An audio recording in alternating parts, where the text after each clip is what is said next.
So there's liberty and there's freedom and there's hope for every generation. And I want some of you men who had good dads to go home and honor them. Say, thanks, Dad. And if my pops is watching, I love you, Dad. And for some of you guys, you had no dad or a bad dad, then God has severed any connection between you and your father insofar as your future goes. You are not necessarily doomed to become like him. You don't need to follow in his footsteps. Maybe the men in your family have had some really damaging patterns and precedents for generations, but it's a fresh, clean start with you.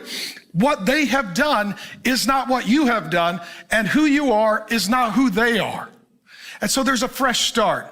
But in the Old Testament, one thing did happen, and that is that the people would repent of the sins of their fathers and families to break bondage.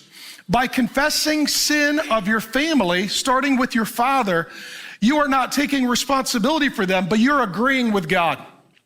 And you're reminding yourself, I don't want to be that guy, and I'm going to pray that the way that my father or family behaved is not the experience that my children and family have with me.